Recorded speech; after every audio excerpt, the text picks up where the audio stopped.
اسلام میں ایک ہی سبب ملے گا، اس لیے ارد گرد برکت والا ہے کہ اس کے گرد مضافات میں درجنوں سینکڑوں انبیاء کے مزارات ہیں، ان کے مدفن ہیں۔ جہاں اللہ والے بیٹھ جائیں وہ جگہ برکت والی ہو جاتی ہے، وہاں دعا مانگنے سے، وہاں جہاں اللہ کا فضل ہوا، کوئی اللہ کا ولی ٹھہر گیا، اس جگہ کے قریب کھڑے ہو کر یا اس جگہ پر کھڑے ہو کر اللہ سے اس کی خاص رحمتوں کی دعا مانگنا، اس کے فضل کا تقاضا کرنا، اللہ کے کرم کا مطالبہ کرنا، یہ سنت انبیاء ہے، تعلیم قرآن ہے۔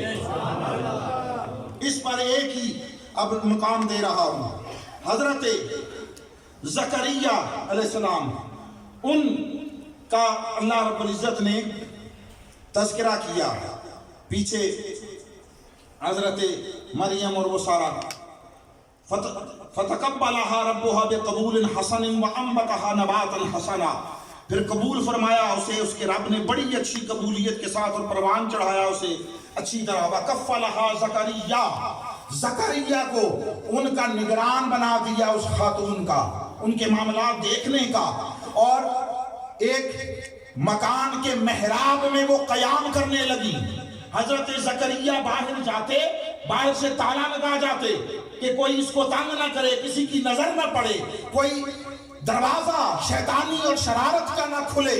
ایک دن جب پلٹ کر آئے تو دیکھا تالا اپنے ہاتھوں سے کھولا ہے، اندر گئے ہیں تو حضرت مریم کے پاس انواع و اقسام تازہ خوشبودار لذیذ پھل پڑے ہیں، پھل پڑے ہیں۔ یہ میں قرآن سنا رہا ہوں۔ قالا یا مریم انا لک ھذا، زکریا پوچھتے ہیں حضرت زکریا علیہ السلام، مریم یہ کہاں سے آئے ہیں، یہ کہاں سے آتے ہیں؟ کئی بار دیکھا کہاں سے آتے ہیں۔ قالت هو من عند اللہ، ان کا یہ اللہ کی طرف سے ہے۔ ان اللہ یرزق من یشاء بغیر حساب، اللہ جس کو چاہتا ہے بے حساب رزق عطا کرتا ہے۔ ٹھیک، قرآن اور قول و فعل زکریا علیہ السلام نبی، وہ بات آگے قرآن نے کی۔ حضرت زکریا نے دیکھا بند کمرے میں، مکان کے اندر، یہاں اللہ کی طرف سے رزق اترتا ہے، نعمتیں اترتی ہیں، تو انہوں نے جان لیا اس پر اللہ کا فضل ہے، اس پر اللہ کا فضل ہے۔ نبی ہو کر قرآن یہ کہتے ہیں ہنالک دعا زکریا ربہ، بس حضرت زکریا نے وہیں کھڑے کھڑے رب کی بارگاہ میں دعا کے لیے ہاتھ اٹھا، دعا مانگی۔ قال رب حب لی من لدنک ذریۃ طیبہ، مولا جس طرح اس کو بے موسمے اور بغیر اسباب کے پھل عطا کر رہا ہے، میں آج تک اولاد سے محروم ہوں، مجھے بھی اولاد کا پھل عطا کر۔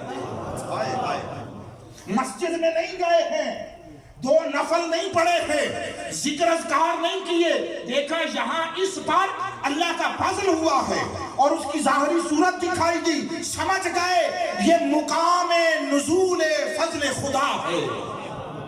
دعا کے لیے ہاتھ اٹھا دیے، مولا مجھے بھی بیٹا تھا، انک سمیع الدعا، بے شک تو دعاؤں کا سننے والا ہے۔ فنادت الملائکۃ وہو قائم یصلی فی المحراب، وہ یہ دعا کر کے پلٹے، پھر آواز دی ان کو فرشتوں نے جب وہ نماز میں کھڑے تھے۔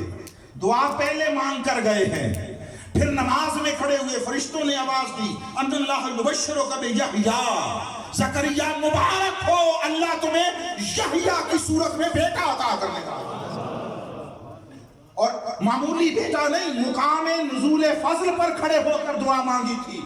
خالی بیٹا نہیں یحییٰ، مصدقا بکلمات من اللہ وسیدا وحصورا ونبیا من الصالحین، خصوصیات بیان کی ہے۔ ایسا بیٹا یحییٰ جو تصدیق کرنے والا ہوگا اللہ کی طرف سے ایک فرمان کی، سردار ہوگا، ہمیشہ عورتوں یعنی نفس کی شہوتوں سے بچا رہنے والا ہوگا، اور نبی ہوگا اور صالحین میں سے ہوگا۔ تو نے یہاں پر کھڑے ہو کر دعا مانگی ہے تو خالی بیٹا نہیں، ان اوصاف کاملہ کا حامل بیٹا عطا کروں گا۔ قال رب انا یکون لی غلام وقد بلغنی الکبر وامرأتی عاقر، دعا تو مانگی تھی وہ بے موسم اور بے محل پھل دیکھ کر، جب قبولیت کی بشارت ملی